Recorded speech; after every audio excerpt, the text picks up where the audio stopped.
सो हाय, good morning everyone. बहुत बढ़िया से सेशन अभी तक जा रहा है। बहुत बढ़िया से सेशन जा रहा है और बहुत बढ़िया तरीके से नागेंद्र जी ने बहुत सारे पॉइंट्स के ऊपर बात करी है हम सबके साथ। पर दोस्तों, एक बहुत इंपॉर्टेंट चीज मैं आपसे पूछता हूँ, जैसा उन्होंने ही पूछा है, एक्चुअली मैंने वही पूछनी है कि सोच और हासिल, आ, आपकी किसी भी चीज को एक्सेप्ट करने में और हासिल करने में एक दोनों के बीच में एक गैप होता है, और इस गैप को फिल करता है आपकी एक्टिविटी, आपका काम करना। यहाँ पे कितने लोग हैं जो पैसे कमाना चाहते हैं लाइफ? अब देखिए, बड़ा मुश्किल सवाल है।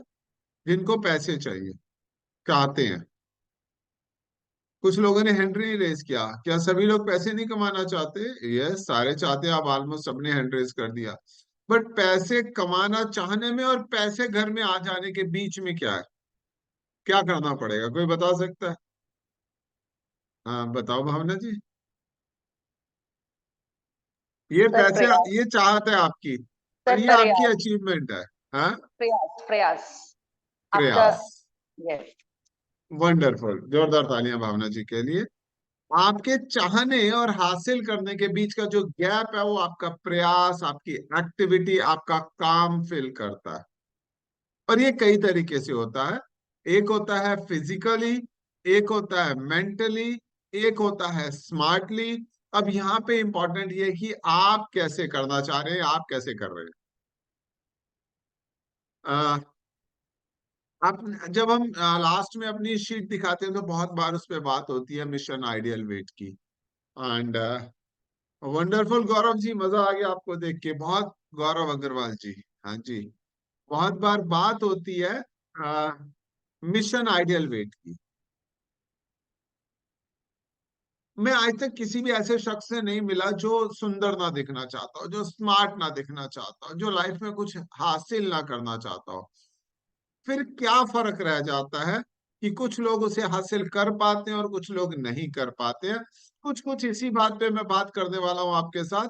और मैं, मेरा जो बेसिक कंटेंट रहेगा, वो रहेगा आइडियल वेट अचीव करने में चैलेंजेस क्या क्या होते हैं, और कैसे हम उन चैलेंजेस को दूर कर सकते हैं। और उस चीज को बेसिकली हमें समझना है। कुछ लोग फर्स्ट टाइम अटेंड कर रहे होंगे, जैसे हमारे गौरव भैया हैं। वो इस सेशन को हो सकता है आज पहली बार अटेंड कर रहे हो। सो आपको करना क्या, आपको लगातार बने रहना, उन चीजों को समझना, और हो सके तो एक पेपर पेन लेके आप नोट भी कर सकते हो। अगर एक ह्यूमन बॉडी की बात करूं, इंसानी शरीर की, आप में से कितने लोग अ, एक ह्यूमन बॉडी कैरी करते हैं? किस किस के पास एक इंसानी शरीर है?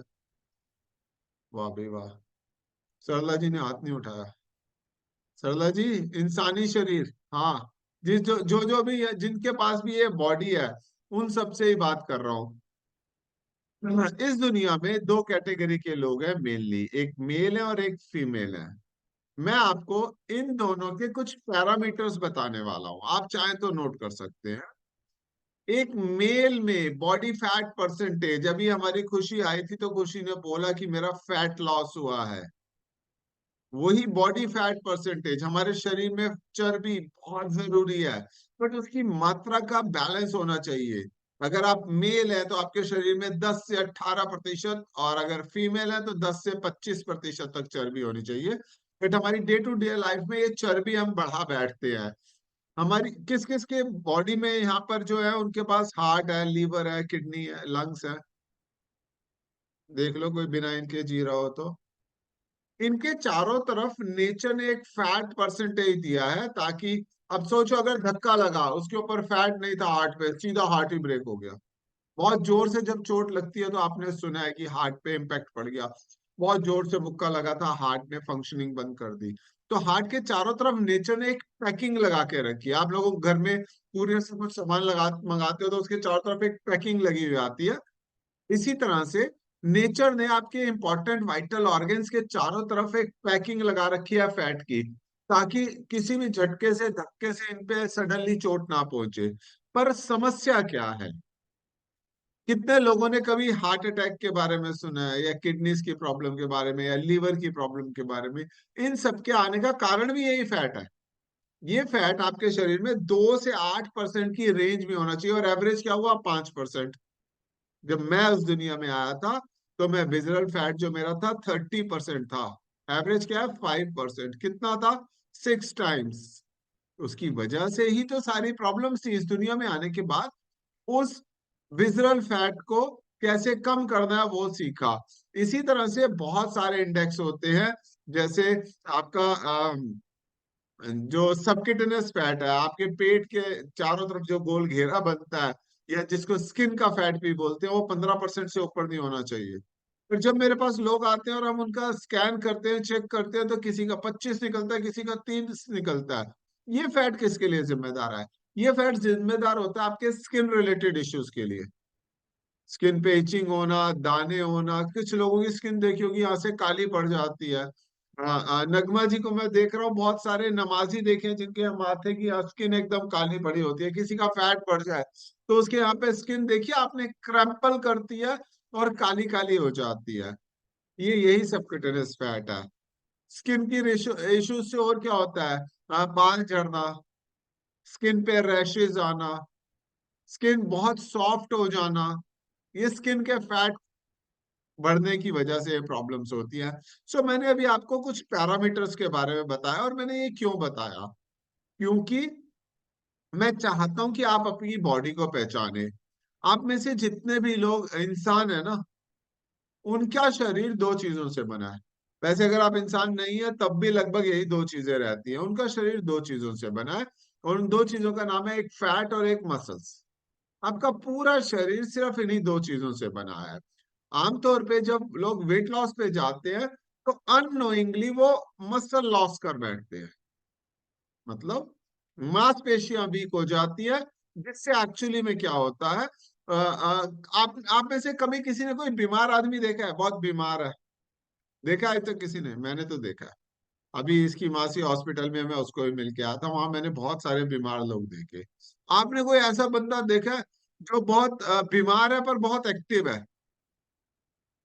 कभी भी भाग के कहीं भी चला जाता है, बहुत एक्टिव है बहुत बीमार, जीभ निकली हुई है, हर वक्त बेड पे पड़ा चीयूं चीयूं कर रहा है, बट एक्टिव बहुत है। तो ऐसा नहीं होता।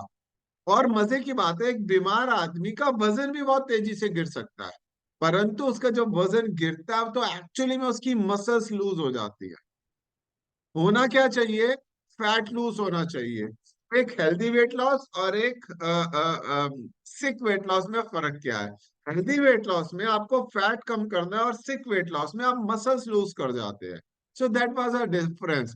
तो मैंने आपको बताया हमारा पूरा शरीर इन दो चीजों से बना है। सोचिए, जब आप मसल लॉस करते हैं तो क्या होता है, आपकी फिटनेस कमजोर होती है, आपकी ताकत कमजोर हो जाती है, आपकी परफॉर्मेंस कम हो जाती है, आप जल्दी से बूढ़े से दिखने लगते हो, बार बार बीमार पड़ने लगते हो। बट इसी के कंपेरेटिवली अगर हम समझे कि अगर फैट लॉस होगा तो क्या होता है बॉडी में से, आपकी फिटनेस इंप्रूव होती है, आपकी ताकत बढ़ती है। कितने लोगों ने सुना, नगेंद्र जी सुबह ही 10-12 किलोमीटर की जॉगिंग मार आते हैं? क्या हुआ, फैट लॉस होने से बॉडी में ताकत बढ़ी, और जब वो बॉडी में ताकत बढ़ती है तो आपकी परफॉर्मेंस बढ़ती है। आप अपने से कम उम्र में के लोगों के कंपेरेटिवली ज्यादा यंग दिखते हैं, और आपको बीमारियों का खतरा कम हो जाता है। सो ये आइडियल वेट एक्चुअली में होता है क्या, और इसका फार्मूला क्या है, मैं आपको फार्मूला बताता हूँ। अगर आप अपना आइडियल वेट जानना चाहते हैं तो अपनी हाइट चेक करें इन सेंटीमीटर्स। लेट्स से कि हमारे एसपी सर की हाइट है 160 सेंटीमीटर, तो इन्हें उसमें से 100 माइनस करना है। क्या फिगर आएगी, 60। सो ये इनका आइडियल वेट है। या अगर हमारी रेशु है, रेशु की हाइट है 156 सेंटीमीटर, तो अब रेशु का आइडियल वेट क्या होना चाहिए? रेशु क्योंकि एक फीमेल है, इसको अपनी हाइट इन सेंटीमीटर में से 105 माइनस करना, तो जो नंबर आएगा वो उसका आइडियल वेट है। तो इस तरह से अगर हमने समझा, तो अगर मेल अपनी हाइट में से 100 माइनस करे तो उनका आइडियल वेट निकल आता, और एक फीमेल अपनी हाइट में से 105 माइनस करे तो उसका आइडियल वेट निकल आता है। सो इस तरीके से आप सब अपने ही घर में घरेलू रेमेडी बताइए, आप सब अपने घर में रहते हुए अपना अपना आइडियल वेट जान सकते हैं। सो अगर आपका आइडियल वेट होगा तो आप उस चीज पे काम कर पाएंगे। बहुत बार आपने एक कोट सुना होगा जितने लोगों का वजन ज्यादा होता है, कि मैं मोटा नहीं हूं, मेरा तो हड्डियों का ही वजन ज्यादा। अभी कुछ दिन पहले मुझे कोई कह रहा था कि मेरी हड्डियों का वजन ज्यादा। देखो मैंने आपको एक पिक दिखाई है, इसके सेंटर में देखिए, यही है बस। आप ये जो बीच का कंकाल देख रहे हैं ना ब्लैक कलर का, बस यही है। इसके अलावा जितना भी आप सामान आगे और पीछे चढ़ा हुआ देख रहे हैं, वो सभी का सभी फैट है। और अगर दो लोग हैं, समझ लीजिए मेरी हाइट 6 फुट है, और किसको लूं, महेंद्र राम जी की भी हाइट 6 फुट है, हम दोनों 6 फुट हाइट के हैं, तो हम दोनों की हड्डियों का जो टोटल वेट डिफरेंस हो सकता है मेरी हड्डियां ज्यादा डेंस हो, और महेंद्र राम जी की उतनी डेंस ना हो, या मेरी हड्डियां उतनी डेंस ना हो, महेंद्र राम जी की ज्यादा डेंस हो। तो इन दोनों में अगर हम समझे तो दो सेम हाइट के लोगों की बोन वेट में सिर्फ 500 ग्राम का फर्क हो सकता है, इससे ज्यादा नहीं हो सकता। मतलब हैवी बोन्स और लाइट बोन्स में सिर्फ 500 ग्राम का फर्क होता है। इसके ऊपर हम जितना भी इस बात का एक्सक्यूज बनाते हैं, वो सब हमारा पर्सनल एक्सक्यूज रहता है।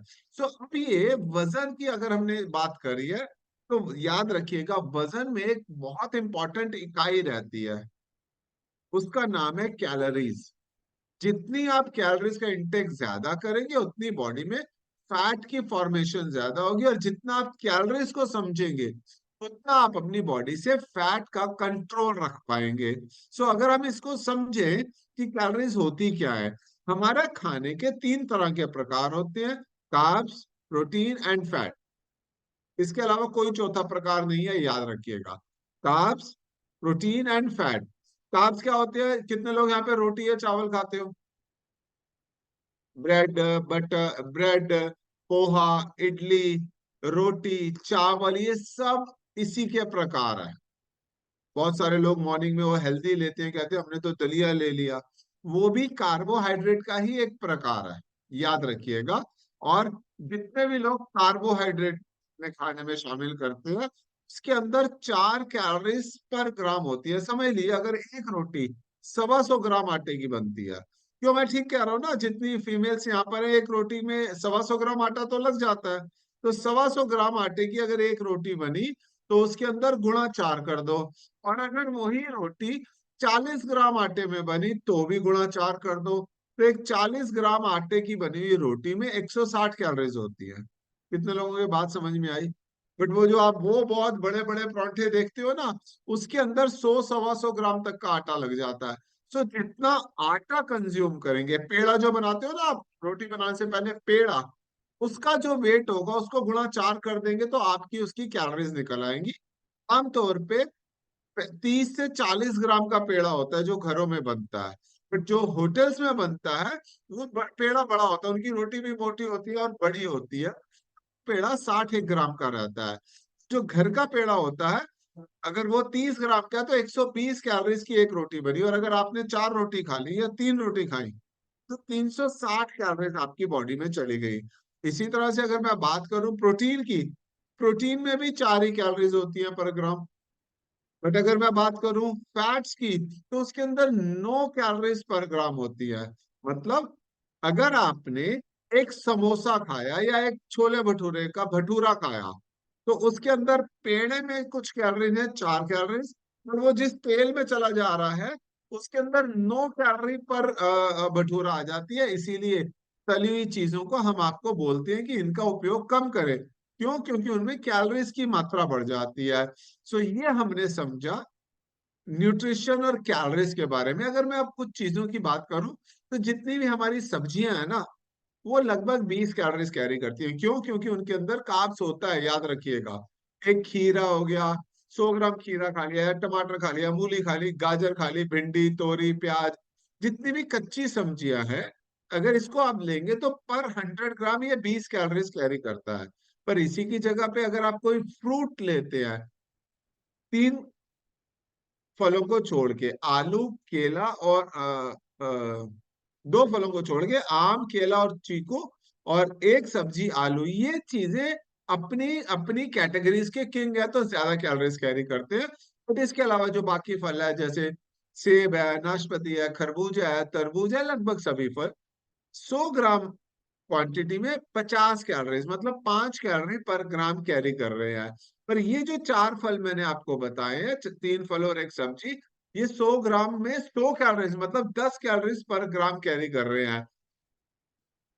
इसी तरह जब हम अनाज की ओर बढ़े तो 100 ग्राम में 400 कैलोरीज, और अगर स्वीट्स की ओर बढ़ गए तो 100 ग्राम में 500 कैलोरीज, मतलब 50 कैलोरी पर ग्राम कैरी कर रहे हैं हमारी जो मिठाइयां हैं। पर अगर ऑयल घी बटर की बात करें, जो एक चम्मच घी बटर खा जाते हो, वो पर 100 ग्राम 900 ग्राम कैलोरीज कैरी कर रहा है, मतलब 9 कैलोरी पर ग्राम। सो ये कुछ चीजें थी जो मैं आपको समझाना चाहता था, और मुझे लगता है कि मैं आपको समझा पाया हूंगा। अब हम कुछ आइटम की ओर चलते हैं। अगर आपने एक समोसा खाया तो 250 से 300 कैलोरीज आपकी टंकी में चली गई। इसके लिए 1 घंटा तक आपको वॉक करनी पड़ेगी। और अगर आपने एक आलू की टिक्की खाई तो 275 से 350 कैलोरीज आपने ले ली। और अगर आपने एक बर्गर खा लिया तो 350 से 400 कैलोरीज, जो लगभग 1.5 घंटे की स्विमिंग के बराबर है। पानी पूरी का फीमेल्स को बहुत शौक है। अगर आपने, अब वो 20 रुपए की 4 या 6 पानी पूरी मिलती है, तो अगर वो खा लिया आपने तो 15-20 मिनट रस्सी कूद लो भैया। क्योंकि आप लगभग 250 से 250 कैलोरीज एक बार फिर से अपनी टैंकी में डाल देंगे। कुछ लोग कहते हैं सर हम ज्यादा नहीं खाते हैं, हम तो बस चाय चाय पीते हैं। तो अगर आपने एक चाय और 2 bread slice, minded 2 bread slice बिना बटर के, एक चाय और 2 ब्रेड स्लाइस खाए तो लगभग 200 कैलोरीज आपकी टैंकी में चली गई। और अगर आपने उस पर बटर लगा लिया तो वो लगभग 250 300 हो गई। पर अगर आपने एक चाय विद 4 पार्ले जी के सिंपल वाले बिस्कुट खा लिया तो लगभग 200 से 250 कैलोरीज। पर 4 पे कौन रुकता है भैया, पूरा पैकेट साफ हो जाता है। तो इस तरह से हमने कैलोरीज की मैनेजमेंट के बारे में समझा। और अगर आप अपनी कैलोरीज को मैनेज करेंगे तो बिलीव मी, आप अपने वजन को कंट्रोल में रख पाएंगे। आपको एक्चुअली में इसी चीज को सीखना है। कितने लोगों ने अभी यहाँ पे एफ्रेशो शेक पिया?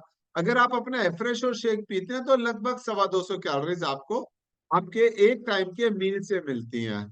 इसी तरह से अगर आपने अपना बैलेंस थाली ली जिसके अंदर सारा कुछ बैलेंस में है, सैलेड भी है, रोटी भी है, दो सब्जी भी है, तो लगभग आप 800 से 1000 कैलोरीज ले जाते हैं। तो यहाँ पे बहुत इंपॉर्टेंट है कि इस दुनिया में आके आप वेट लॉस कैसे करते हैं और उसको मेंटेन कैसे करते हैं। मैं 250 की जगह 250 कहता हूँ, आप समझिए जरा। आप अपनी ट्रेडिशनल लाइफ में चल रहे हैं, सुबह आपने 2 परांठे सब्जी खा के निकल गए तो आप लगभग लगभग 800 से 1000 कैलोरीज टैंकी में डाल के निकले। तो अगर आप एक शेक पी के निकल गए तो लगभग 250 कैलोरीज, मान लीजिए 250 कैलोरीज पी। आपके पास जो डिफरेंस आ गया वो लगभग आ गया 700 से 800 कैलोरीज का। राइट, नहीं सॉरी, 600 से 800 कैलोरीज का।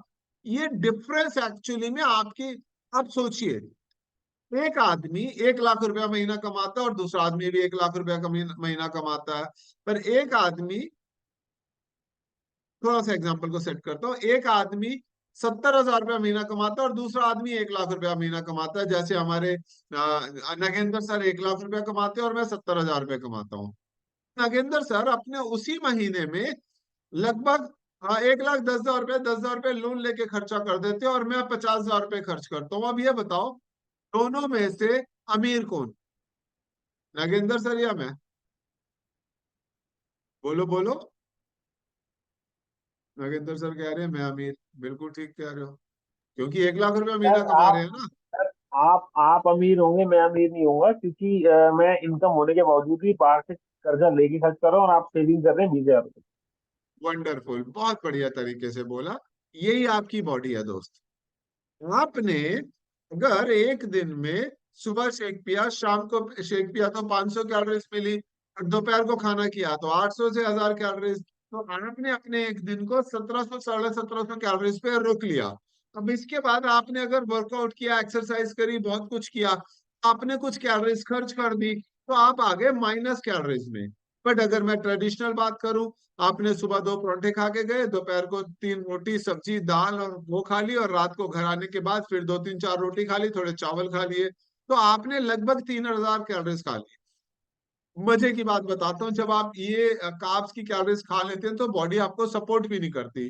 जैसा मैंने बताया था कि हमारा प्लान बन गया था आज बाहर जाने का, तो अगर हम अभी रात को शाम को हरिद्वार के लिए निकल गए तो वाइफ कह रही थी क्या, मैंने कहा देख भाई मुझसे तो कुछ पूछियो मत, मैं तो अपना शेक ही पीऊंगा आज तीनों टाइम, और एंजॉय करूंगा ड्राइविंग को, एंजॉय करूंगा लाइफ को। ये कैसे होगा? क्योंकि मैंने अपनी कैलोरीज को बैलेंस किया, कार्ब्स को कम किया, तो मेरी बॉडी सपोर्ट करेगी। और अगर आप भी चाहते हो कि आपकी बॉडी सपोर्ट करे तो आपको भी ऐसा ही करना है। याद रखिएगा, एक महीने में एवरेज वेट लॉस, अगर हम एक हफ्ते में 3500 कैलोरीज तक कट करते हैं तो आधा किलो वजन कम होता है। तो इस तरह से अगर एक महीने में आपने 2 किलो वजन कम किया तो ये बहुत शानदार रिजल्ट है।